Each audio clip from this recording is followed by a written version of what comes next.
Salve, galera! Nesse vídeo eu trago algumas informações mais detalhadas sobre os tipos de incontinências. Vou começar pela incontinência urinária de esforço, que é a perda involuntária de urina quando acontece uma pressão intravesical, fazendo com que ocorra um excesso de pressão no fechamento da uretra e há então a ausência da contração involuntária do músculo detrusor. Esse tipo de incontinência está relacionada com o aumento de pressão na região que acontece quando a mulher faz atividade física, quando tosse, espirra ou faz algum tipo de esforço. E é mais comum no universo feminino, atingindo cerca de 95% das mulheres na faixa etária entre 18 e 90 anos. Ed, mas o que faz com que ocorra essa incontinência, hein? Vamos lá. Quando há alguma alteração anatômica que causa comprometimento na posição dos órgãos, causando vazamento de urina porque os órgãos não estão onde deveriam estar. Outro fator é a baixa quantidade de colágeno nos ligamentos e músculos pélvicos. Alto número de gestações, porque a gestação por si só já aumenta a pressão abdominal e, além disso, no parto pode ocorrer lesões interferindo na continência. Outro ponto que interfere é a menopausa e a idade da mulher. Se ela sofre de constipação, se é obesa ou tem alguma atividade como profissão onde carrega muito peso ou que se enquadra dentro dos fatores que geram alguma pressão na região pélvica. Outro fator que interfere também é a postura, que também faz com que haja um sobrepeso na região abdominal e cirurgias que tenham causado também algum tipo de lesão nervosa, doenças respiratórias que causam tosse crônica e tratamento de radioterapia.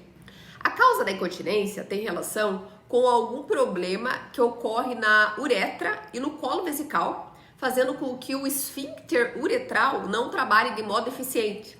Isso acontece porque são perdidos os elementos que sustentam o colo vesical e a uretra, então as fáscias, músculos e ligamentos não conseguem mais sustentar como deveriam. Quando isso acontece, há uma desestabilização na uretra e na bexiga e quando a região recebe uma pressão, a região automaticamente se movimenta, fazendo com que o ângulo uretrovesical diminua e então acontece a perda urinária. Isso tudo tem um nome e se chama hipermobilidade. Agora, para tudo, diga se o corpo não é uma máquina perfeita. Mas, Ed, como eu sei que eu estou com essa incontinência? Existe um exame urodinâmico que mede a pressão da perda urinária e se esse número for maior que 90, está ocorrendo uma hipermobilidade do colo vesical e também através da avaliação ginecológica. Há ainda outro exame que se chama teste do cotonete ou Q-tip test. Esse teste é feito a introdução do cotonete esterilizado usando um gel ou lubrificante com anestésico na uretra. A paciente então faz uma manobra chamada de valsalva, que é uma técnica que a pessoa inspira tampando a boca e o nariz. E esse esforço aumenta a pressão torácica, reduz a chegada do sangue ao coração, fazendo com que a frequência cardíaca aumente. A manobra de valsalva é usada em vários outros contextos.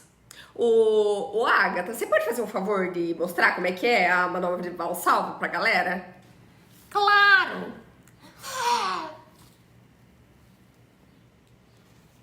Obrigada pela contribuição. Então, a manobra de valsalva é usada também em vários outros contextos. Vamos voltar aos exames para a detecção da incontinência de esforço. Depois que a paciente faz a manobra de valsalva, o médico faz a verificação do ângulo que se forma pelo eixo horizontal e pelo cotonete. Se o ângulo for maior que 30 graus, há hipermobilidade do colo vesical. No entanto, esse exame não é 100% exato.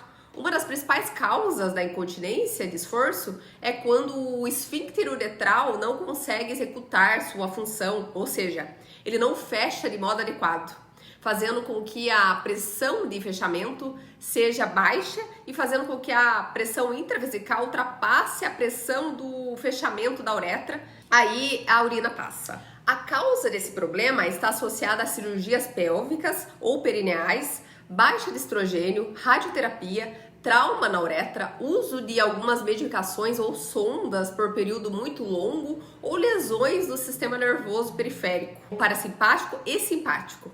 Tem uma série de estruturas que trabalham conjuntamente, né, para manter essa pressão que faz o fechamento. Dentre elas estão a musculatura lisa da uretra, a musculatura do esfíncter uretral, a mucosa da musculatura do assoalho pélvico, tecido conjuntivo periuretral e o plexo vascular submucoso. O diagnóstico também é feito pelo teste que eu mencionei antes, que se chama urodinâmico, para visualizar se o esfíncter está insuficiente. É feita a medição da pressão, né, indicando insuficiência se for um valor abaixo de 60. Pacientes dizem que sentem que pinga a urina. Perda de urina quando fazem esforço, isso indica que a uretra não está fechando corretamente. Então, a causa da incontinência tem ligação com a uretra, colo vesical, hipermobilidade, bem como a deficiência que ocorre no esfíncter da uretra. Se o colo vesical e a uretra estão na posição adequada, a pressão é dividida de modo igual, tanto para a bexiga quanto para a uretra, fazendo então com que a manutenção da diferença de pressão e automaticamente a continência. Já com a presença da hipermobilidade do colo vesical, quando acontece um esforço, a uretra e a bexiga deixam a posição que deveriam estar e a pressão é transmitida para a bexiga, fazendo com que a pressão intravesical aumente, ultrapassando o fechamento da uretra. A causa disso tudo é a deficiência dos músculos, ligamentos, fáscias, que são os elementos que fazem o papel da sustentação, além da modificação do pudendo, que é quem faz a condução nervosa para que tudo isso aconteça. Lesões, baixa de estrogênio, situações que causam pressão na região como obesidade, tosse, constipação e medicamentos também são uma causa. E por fim, a deficiência do esfíncter da uretra, quando a musculatura lisa da uretra não consegue se manter fechada, baixando a pressão do fechamento, fazendo também com que a pressão do fechamento intravesical ultrapasse então o uretral, causando a perda urinária. A queixa das pacientes é que pinga urina toda hora. E a causa é a lesão da uretra, ou trauma, ou causas cirúrgicas, malformação congênita também, radioterapia na área pélvica e baixa de estrogênio. Depois de toda essa complexidade, como é resolvido esse problema? O tratamento da incontinência, esforço, é feito via medicamento, hormônios, os hábitos também precisam ser revistos e o assoalho pélvico precisa ser fortalecido. Uma das indicações para essa incontinência é a ginástica pélvica. Obrigada por estar comigo em mais um vídeo, um forte abraço e até mais!